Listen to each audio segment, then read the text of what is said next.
Bonjour à tous. Aujourd'hui, je voulais vous faire une vidéo sur une addiction qui est particulièrement répandue chez les entrepreneurs et les créateurs. Une addiction dont on parle peu, d'une part parce qu'elle est socialement valorisée, et d'autre part parce que les effets pernicieux ne sont pas forcément perceptibles immédiatement. Cette addiction, c'est l'addiction au téléphone portable. Et en fait, comment je m'en suis rendu compte? Je m'en suis rendu compte parce que là, je rentre de 3 jours de retraite, un stage de méditation pleine conscience et yoga, où j'étais complètement déconnectée de mon téléphone pendant 3 jours. Et ça m'a vraiment fait une prise de conscience sur cette addiction que j'ai au téléphone, soyons honnêtes, et notamment vis-à-vis de 3 choses en particulier, les mails, WhatsApp et les réseaux sociaux, dont notamment LinkedIn et Instagram. Et le fait de couper pendant 3 jours, ça m'a vraiment permis de prendre conscience que j'avais des réflexes peut-être automatiques sur consulter quand je m'ennuie, quand je me sens pas bien, entre guillemets, quand j'ai un petit down émotionnel, d'aller sur le téléphone en mode comme un doudou. Et du coup, ça m'a vraiment questionnée sur mon rapport au téléphone. Et notamment, j'ai pris conscience de 3 choses que je voulais partager avec vous aujourd'hui. C'est le rapport au temps qui est différent. On a vraiment l'impression, quand on arrête le téléphone, que notre temps est infini.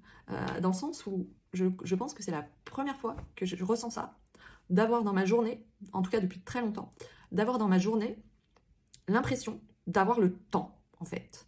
De vraiment avoir du temps de façon abondante. Et ça, c'est assez agréable comme sensation.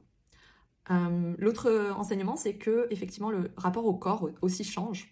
Et ça, c'est surprenant. C'est vrai que du coup, on est beaucoup avec tous ces mondes numériques, on est beaucoup dans le mental finalement, dans les pensées des autres, nos pensées, et on ne revient pas au corps. Et moi, c'est vrai que je me suis vraiment rendu compte là, au cours de des stages, que je respirais mal, par exemple, que j'avais une respiration très haute, alors que ça fait 5 ans que je fais du yoga, mais passons. Ouais, ça c'était surprenant de voir que ces outils-là nous éloignaient finalement du corps. Et puis le troisième enseignement, c'est vraiment la sensation, j'ai jamais été aussi apaisée mentalement que durant ces 3 jours sans téléphone. C'était assez agréable aussi comme sensation.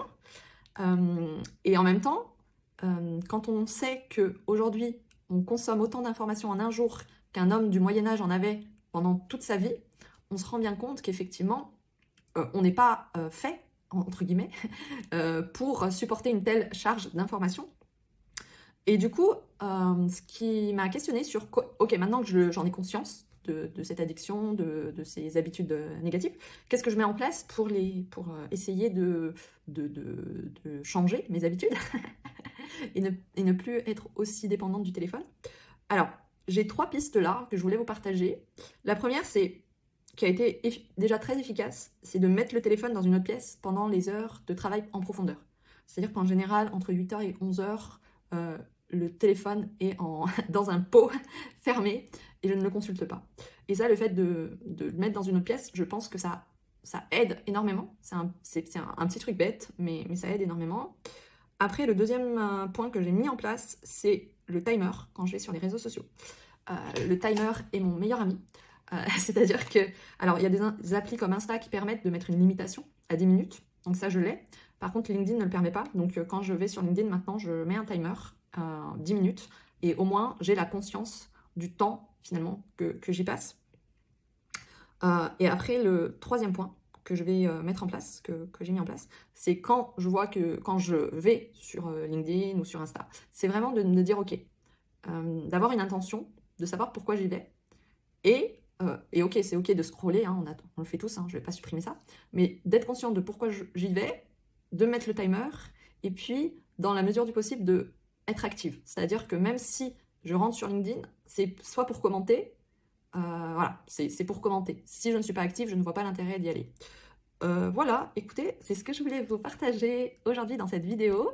J'espère que ça vous apporte ce partage. Et n'hésitez pas, si vous avez des petites astuces pour mieux réguler votre consommation de réseaux sociaux ou de téléphone, n'hésitez pas à me les partager. Et puis, ben, merci beaucoup.